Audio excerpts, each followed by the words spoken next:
give a warm welcome to the CEO and Senior Vice President of Federated Media, Deanna Brown, and Pete Spande.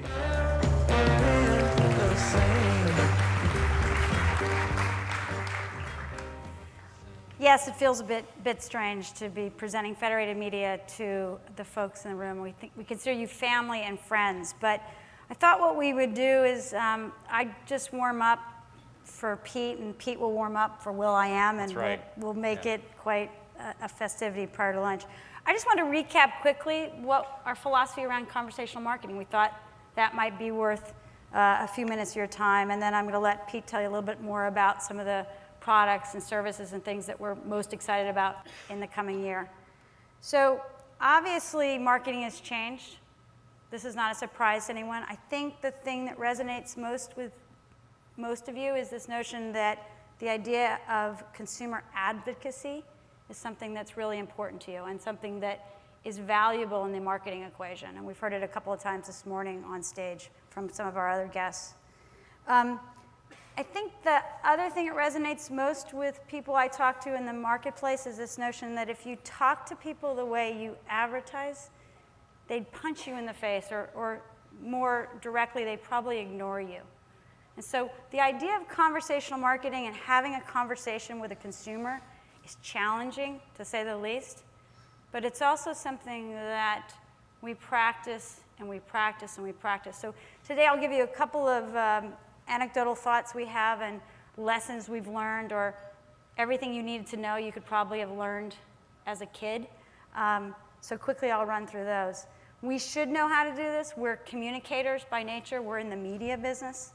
That means that we understand the English language in most cases, and that we ultimately practice brand values and virtues. But it's not as easy as one would think, and it becomes challenging when advertising by nature is a disruptive experience, and what we're talking about is communication and conversation, and that's much more of a complex conversation. So some principles in general. Everyone is listening, but are you acting on what you hear? So there's a lot of listening technologies out there. There's a lot of people that have stood up here and talked a lot about listening, but are they able to act upon it? The notion of scalable action. So again, something to think about. I think you're special, but the rest of the world may not. So context of when you act and when you operate and how you act is important to consider who you're around. Who's listening to you? What are you thinking about? You'll need to tell them and help them understand who you are. You're more interesting when you talk about things you love. So pitches, conversations about promotions, not as interesting. Talk about who you are, what you feel, how you think. We have hundreds and hundreds of distinguished partners in the marketplace, and the ones that resonate most are the ones that talk about what they love. Choose the people and the conversations you want to be associated with carefully. A lot of brands come to us and say, how do I get involved? Where do I start? What happens next? Pick and choose. You don't have to be in every conversation, but I will also tell you, you don't have the option or opportunity at this point to ignore those conversations. So pick and choose. So choose the people you want to have conversations with.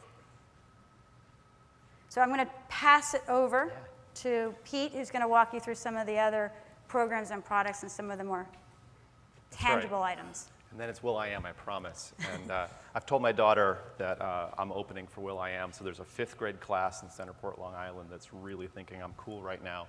I'm going to try not to let her down, but I'm not going to tell her too much about what I talked about. So we do a lot at FM, but the most focused thing and the questions we have the most get the most are conversational marketing and your display advertising. How do those two things connect? So we're going to show a few minutes of examples of things that we do that connect those two things together.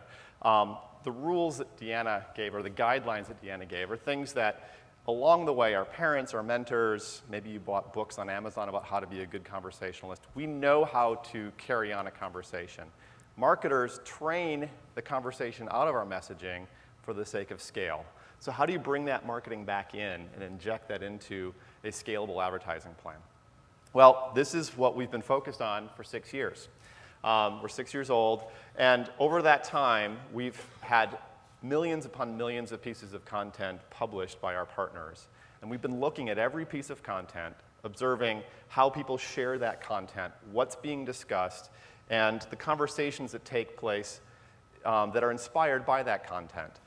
Done thousands of campaigns, and there are a few things that we've come up with through trial and error and lots of hard work correcting whatever errors might have happened that we want to share with you. And the good news is that from just talking about advertising, we're not talking about responding to customer complaints or your advocates and those kinds of things, which we certainly have things to talk about as well. But simply from an advertising perspective, we've amassed enough data to show that there's all sorts of really powerful metrics that can be moved, traditional and more kind of new age or more new metrics from an advertising perspective that can show that that connection actually really lifts your brand and creates a real connection with your customer in a way that can actually drive sales. So what are those things really quickly? In a couple of minutes, we're going to show you a few of these, and hopefully it's a springboard for more conversation. The first one Deanna talked about was how do you actually take what you hear from your customers and respond to that? Well, the thing that we've seen drives the most success is when you don't talk about yourself. When you talk about, or when you have an advertising campaign that aligns with the conversation your customers would have already, creative professionals love color. They talk about the hues of the different colors, they've named these different colors. When a company like HP can talk about how they love color too, and from a creative professional perspective, from a graphic design perspective, that creates a resonance that's really powerful, that really aligns with that message.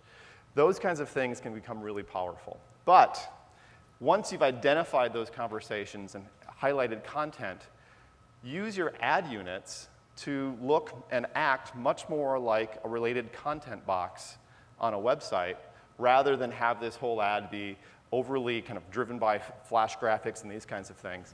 In other words, kind of make the ad a content experience. We call these things conversationalists. You may have seen them in the wild. We're seeing now an average of just under 3% engagement with those ads. So roughly 3% of all people who are seeing these ads are scrolling through the content. They're expanding, they're reading that content, these kinds of things. Again, these aren't really intrusive ads that take over the entire page. These are ads that act like the rest of the web page does. There are three things you do on any web page. Typically, you hit the back button to go back to where you came from before you got there. You click on more content, or you close down the browser. We think by creating ads that look and act much more like that related content, that you can actually drive that kind of engagement and take that conversation and start adding things into that conversation. That's the first thing. Second thing is, you do not have to create all the content yourself. You can align with people who may be much better at it than you are. But by very transparently disclosing that alignment and then surrounding that content with your brand message, that transference can be very powerful. You're seeing some examples here. Again, not talking about your products, not asking for endorsements of your products or anything like that, but talking about when should young men wear a tie in a job interview versus not, and having a male grooming company kind of bring that content forward and then potentially feature that in an ad as well, has created tremendous brand lift and is driving a great deal of recall and these kinds of things that are really powerful in the marketplace. And then finally, know where to place your ads. We bought a company last fall called TextDigger, which is a semantic search engine that reads and works to understand what's really being discussed on a piece of content and on the comments. So a food site talking about tablet apps, these aren't appetizers. So your ad can now go, your tablet ads could go in a food site, which you may not include on a media buy, and really create a rich experience where you can extend that conversation around tablets in a deeper way, in a way that may not have made it on the actual media plan. Now, this is different than keyword targeting. There's a very big difference for a travel advertiser being against content about travel that's talking about planes versus those same keywords, plane, being followed by the word crash. So we're really working to understand the nuances and subtlety of those conversations and then connect your advertising and especially the conversational ads that we just discussed. So using those rules that we learned before we became marketers allows us to do some really powerful things with conversational marketing in your traditional advertising. Using the targeting, using the techniques from a creative perspective, having your content, the content that you and your brand create or that you're underwriting on your behalf, is a really powerful tool for creating that engagement. And then finally, conversations aren't made of keywords. This is not about kind of granularly trying to tie a rich, nuanced message into a conversation that may or may not be truly about what you're talking about. This is about guiding people to really rich conversations and then helping them do more with that conversation through your advertising, ultimately either leading back to your website or to other conversations on the same topic. So finally, we don't get, as John mentioned, we don't get a lot of stage time up here. So we just wanted to say thanks to a lot of our customers here who have come along for a long way. And if you're not a customer, we'd love to talk to you about becoming one. But thanks for coming. Thanks for engaging in the conversation. And enjoy the rest of the program.